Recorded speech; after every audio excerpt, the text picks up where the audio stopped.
Okay, lesson 33 on quadrilaterals and parallelograms. So this is all review from geometry, so hopefully, all of this just comes back to you very quickly. When it says identify the quadrilateral which has two pairs of parallel sides, that right there is the exact definition of a parallelogram. You should know that. Here it says select the geometric figure that possesses all of the following. It's a polygon, it's a quadrilateral, it has two and only two sides that are parallel. So can't be that, because only two sides. So this one right here, trapezoid has only one pair of parallel sides. Okay, then here we go into a proof. So we know that AD and BC are parallel. We know that DC and AB are parallel. You want to prove that this segment is congruent to this segment. Okay, so if these two lines, we'll just start with these. If these two lines are parallel, that's a transversal. That means that this angle right here and this angle right here have to be congruent. So you're going to say angle DAB is going to be congruent to angle. If I said B, I meant C, I'm sorry. If DAB, then we're going to do BCA. And those, do you remember what those are called? Alternate interior angles. So you're going to use the alternate interior angle theorem. Okay, we also know if these two are congruent, then that is a transversal. So this angle right here is going to be congruent to this angle right here. So then I'm going to say angle DCA. I just wrote that exactly backwards. What's wrong with me? Angle DCA is congruent to angle. So if I say DCA, I have to say BAC. To BAC, and the same thing. They're alternate interior angles, so it's the alternate interior angle theorem. Now we know that AC is congruent to itself by reflexive, and we don't have to write down reflexive statements. So I'm going to have angle side angle, angle side angle. So by angle side angle congruency theorem, the triangles are going to be congruent. So if I say triangle, and I'll just say ADC, but if I name it that way, ADC, then it's got to be CBA. And that needs to be triangle, not angle. Now, if they are congruent, then I know then that the corresponding parts, AD and BC, that they're going to be congruent by corresponding parts of congruent triangles are congruent. Okay, let's see this one. All angles of a certain parallelogram are equal. Angles, all of them, are equal. Which of the following could it be? Okay, well, it could be a square, and it could be a rectangle, because it didn't tell us anything about the sides. It's saying, could it be?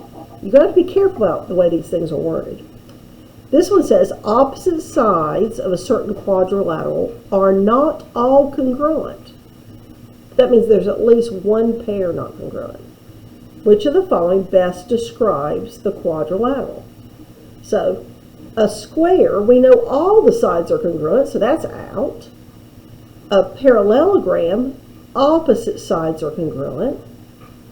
This is are not all. Opposite sides are not all, so it can't be that. A rhombus, the sides are all congruent, so it can't be that one.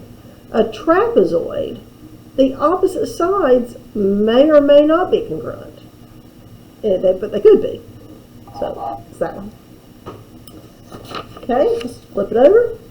Given a quadrilateral whose angles are all right angles, so we have right angles, that's all they're telling us, which of the following must be true? The diagonals must form right angles. So can you have right angles in your quadrilateral and the diagonals not form right angles? You have to think. So if you had like a rectangle, do those have to form right angles? That doesn't even make sense, does it? How about the diagonals being congruent? Well, that makes sense with a rectangle, maybe. Right? The only other quadrilateral that has all right angles is a square. So, it's going to be one of these two.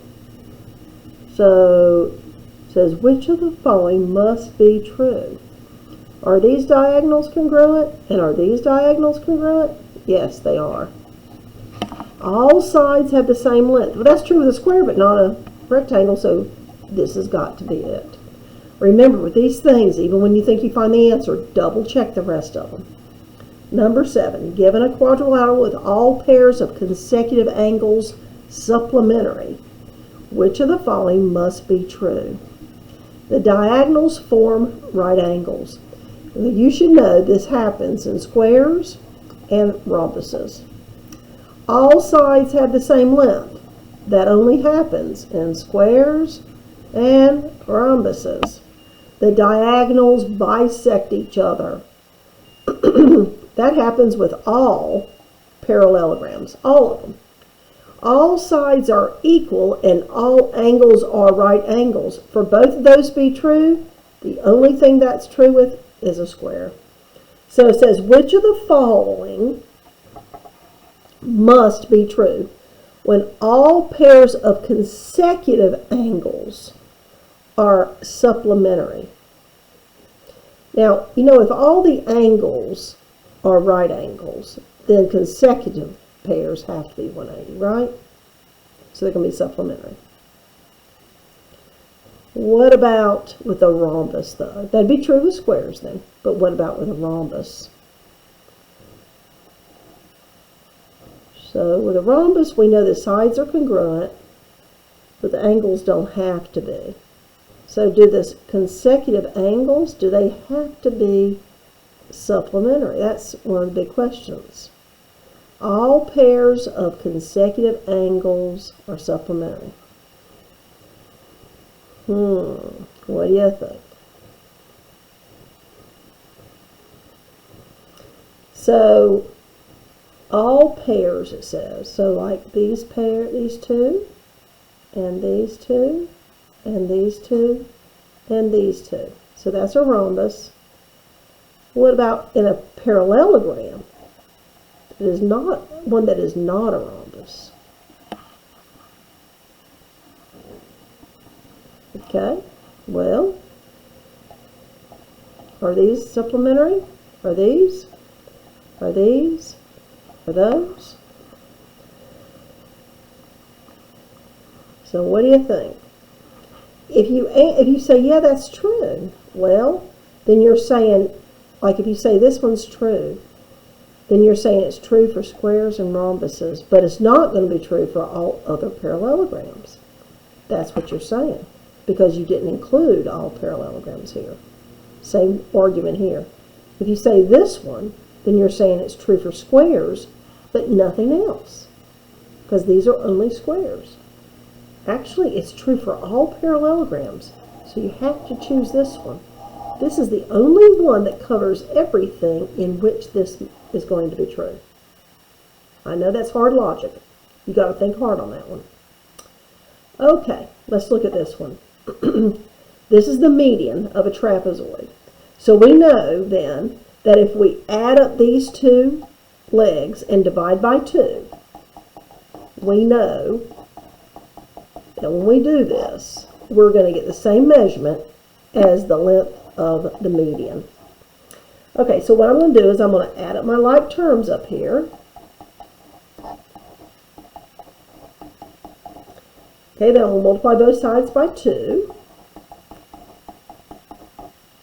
Bring my 8x over, bring my 4 over, negative 3 plus 4, right? So I get 1 equals 2x. So I get that x is 1/2. It said find x, so I'm done.